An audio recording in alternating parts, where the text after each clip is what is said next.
अगर आप भी लेना चाहते हैं देश दुनिया की तमाम जानकारी तो आज ही सब्सक्राइब करें हमारे चैनल को। साथ ही नीचे दिए बेल आइकन को जरूर दबाएं ताकि हर अपडेट आप तक पहुंच सके।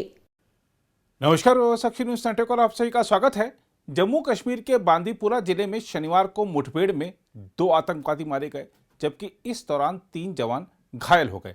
अधिकारियों ने बताया कि आतंकवादियों की मौजूदगी की सूचना मिलने के बाद सुरक्षा बलों ने उत्तर कश्मीर में बांदीपुरा के सुमलर इलाके में शोख बाबा जंगल में घेराबंदी कर तलाशी अभियान चलाया।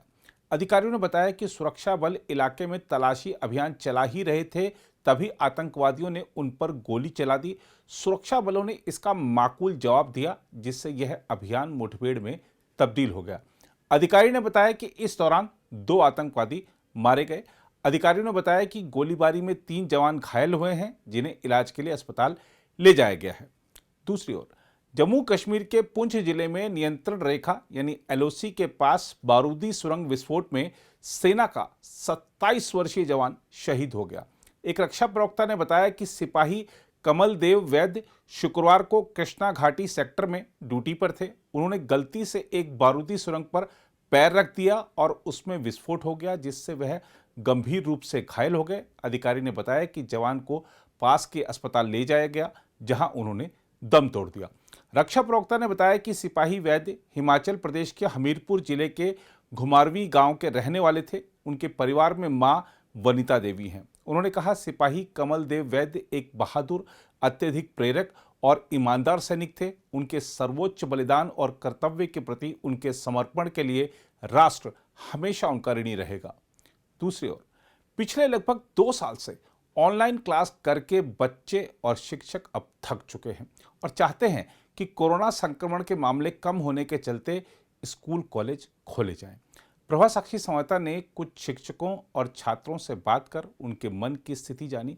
अधिकतर ने कहा कि ऑनलाइन क्लासेज करके मानसिक स्वास्थ्य और आंखों पर काफ़ी असर पड़ रहा है और अब प्रशासन को स्कूल कॉलेज खोल देने चाहिए, क्योंकि कोरोना संक्रमण की जो दर है वो काफ़ी नीचे गिर चुकी है। लॉकडाउन का इफ़ेक्ट है एक स्टूडेंट पे, वो बहुत वर्स्ट है एक स्टूडेंट के मेंटल हेल्थ पे। और पहले एक स्टूडेंट अपने फ्रेंड से मिलता था तो अच्छे से अपना माइंड उसका मतलब डाइवर्ट हो जाता था दूसरी चीज़ों में, पढ़ाई की तरह, और अच्छे से सारा कुछ हो जाता था। लेकिन जब से लॉकडाउन हुआ, ऑनलाइन सिस्टम आया, एक स्टूडेंट अपने फ्रेंड्स के साथ बात नहीं कर पाता है, जिसकी वजह से वो डिप्रेशन में चला जाता है और फ़ोन पे 7 to 8 आवर्स रहना पड़ता है, जिसकी वजह से हमारी हेल्थ पे बहुत ज़्यादा इफ़ेक्ट पड़ा। पहले ही हम 3 सालों से एजुकेशन पे सफ़र कर रहे हैं। फर्स्टली हमारा ये आर्टिकल ब्रेक डाउन हो गया, उसकी वजह से हम स्टडी नहीं कर पाए। यहाँ पे इंटरनेट बंद था, वो साल भी हमारा सफ़र हो गया। और उसके बाद कोविड आ गया और इस कोविड की वजह से भी हम अभी सफ़र कर रहे हैं। जो हम ऑनलाइन पढ़ रहे हैं, वी कैन नॉट कंपेयर, हम इसको कंपेयर नहीं कर सकते ऑफलाइन के साथ, क्योंकि वो फील नहीं आता है जो हमें ऑफलाइन में आता था। वहाँ टीचर सामने प्रेजेंट होता था और टीचर को पता होता था मुझे किस बच्चे को कैसे पढ़ाना है। और जो हम ऑनलाइन पढ़ते हैं, इसमें फ़िज़िक्स है, केमिस्ट्री है, और उसमें डिफरेंट टाइप ऑफ न्यूमेरिकल्स है जो ऑनलाइन में नहीं इंसान अच्छे से समझ पाता है। इसमें ज़रूरी है कि ऑफलाइन होना चाहिए। लेकिन अभी हम कर रहे हैं, मतलब हम कॉम्प्रोमाइज़ कर रहे हैं ऑनलाइन डिजिटल लर्निंग प्लेटफॉर्म्स पे, लेकिन उतना सेटिस्फाइड नहीं है हम जितना हमें होना चाहिए। मेरा नाम रियान है और मैं 11th क्लास में रिसेंटली चढ़ा हूँ। मैं भी एक स्टूडेंट हूँ जो लॉकडाउन की वजह से इफ़ेक्ट हुई है, जिसकी लाइफ और जिसका फ्यूचर अभी दाव पे आ चुका है। देखिए, इस वक्त आप देख सकते हैं जो हम सारा ऑनलाइन पे ही डिपेंड है। ऑनलाइन क्लासेस और ऑफलाइन क्लासेस को कभी भी कंपेयर एक साथ नहीं किया जा सकता है। देखिए, ऑफलाइन क्लासेस में एक जो टीचर होता है उसका सारा वो अपना सारा 100% देता है एक बच्चे पे, उसकी नज़र होती है बच्चे पे कि वो क्या करेगा। जबकि ऑनलाइन क्लासेस में पता ही नहीं है कौन क्या कर रहा है घर पे बैठ के। वीडियो ऑन भी नहीं कर सकता है टीचर, क्योंकि बहुत सारे ये बच्चे वो वीडियो ऑन रख के मिसबिहेव करते हैं या कुछ ऐसा। तो ऑनलाइन क्लासेस में जो है बहुत ज़्यादा ही असर पड़ा है एक स्टूडेंट की लाइफ पे। देखिए ज़्यादातर हमारी लाइफ पे जो अभी रिसेंटली 11th-12th में चढ़े हैं, क्योंकि यही 2 क्लासेस होती है जिन पे फ्यूचर एक बच्चे का डिपेंड होता है। और अगर इन्हीं क्लासेस में एक नया जो ऑनलाइन क्लासेस जो स्टार्ट हुआ है, इन अभी एक्सपीरियंस भी नहीं है टीचरों की को भी एक्सपीरियंस नहीं है ऑनलाइन पढ़ाने का, बच्चों को भी इस वक्त पता नहीं है, तो वो कैसे अपन मैनेज कर सकते हैं। हमारी लाइफ जो है वो एक हिसाब से दाव पे आ गई है ऑनलाइन पढ़ के।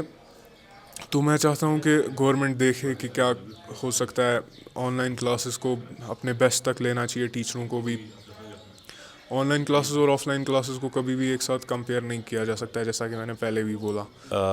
as concern online classes and offline classes, बच्चे ऑनलाइन क्लासेस इस टाइम देते हैं, इस टाइम पढ़ते हैं, मगर ऑनलाइन क्लासेस में हम कुछ चीज़ें ऐसी होती है, जैसे मैथमेटिक्स के कुछ क्वेश्चंस ऐसे होते हैं जो ऑनलाइन क्लासेस में नहीं पढ़ाए जाते हैं, जिसमें एक बच्चे को पूरा कंसंट्रेशन करना पड़ता है, पूरा सीखना पड़ता है, कुछ सेटअप्स सीखने पड़ते हैं जो ऑफलाइन क्लास में ही उसको पढ़ाए जा सकते हैं। इस टाइम बच्चे ऑनलाइन क्लासेस देते हैं, 2-2 घंटे 3-3 घंटे वो ऑनलाइन क्लासेस देते हैं। उससे उनके आइज़ पे भी इफ़ेक्ट पड़ता है, मेंटल स्ट्रेस भी इससे बढ़ता है। इस टाइम ऑलरेडी बच्चे मेंटल स्ट्रेस में हैं। आपने देखा कि पैंडेमिक की वजह से ऑलरेडी बच्चे स्ट्रेस में हैं। अब ये ऑनलाइन क्लासेस अटेंड करते हैं, तो जिसमें इनको बहुत सारे 2-2 3-3 घंटे क्लासेस देनी पड़ती है। मगर कुछ सब्जेक्ट्स ऐसे होते हैं जहाँ पे ऑनलाइन क्लासेस उतनी सेटिस्फेक्शन नहीं दिखाता एक स्टूडेंट्स के लिए। जैसे फ़िज़िक्स के कुछ न्यूमेरिकल्स होते हैं, मैथमेटिक्स के कुछ इक्वेशंस, मैथमेटिक्स के कुछ क्वेश्चन समझाने होते हैं, तो वो ऑनलाइन क्लासेस में पॉसिबल नहीं है। एक टीचर एक स्टूडेंट पे पूरा कंसंट्रेशन करता है, पूरा उसको अपने पास बिठा के दिखा देता है, और वहाँ पे उसका जो है रिस्पॉन्ड देखता है कि इसको समझ आया कि नहीं आया। या हम देखेंगे कि ऑफलाइन में हम एक बच्चे को क्वेश्चन देते हैं, बोलते हैं सॉल्व करके दो, वो वहाँ पे सॉल्व करके देता है। ये चीज़ें ऑनलाइन में पॉसिबल नहीं है। हाँ, as online class is the need of the hour. इस टाइम ऑनलाइन क्लासेस हमारी ज़रूरत है, मगर उस लेवल पे as compared to offline classes हम इसका कंपैरिजन नहीं कर सकते हैं। जितना सिलेबस हम ऑफलाइन कवर कर सकते हैं, एक टीचर स्कूल में या एक टीचर कोचिंग में पढ़ा सकता है, जितना सिलेबस वो कवर कर सकता है ऑफलाइन, उतना चांसेस ऑनलाइन में नहीं होते हैं। ऑनलाइन में ऑलरेडी हमें आहिस्ता आहिस्ता बच्चों को पढ़ाना पड़ता है, और ड्यूरेशन टाइम क्लास की 40 मिनट्स या 50 मिनट्स हम रखते हैं। जो 40 मिनट्स या 50 मिनट्स में हम ऑनलाइन में पढ़ाते हैं, उससे ज़्यादा हम ऑफलाइन क्लास में पढ़ा सकते हैं।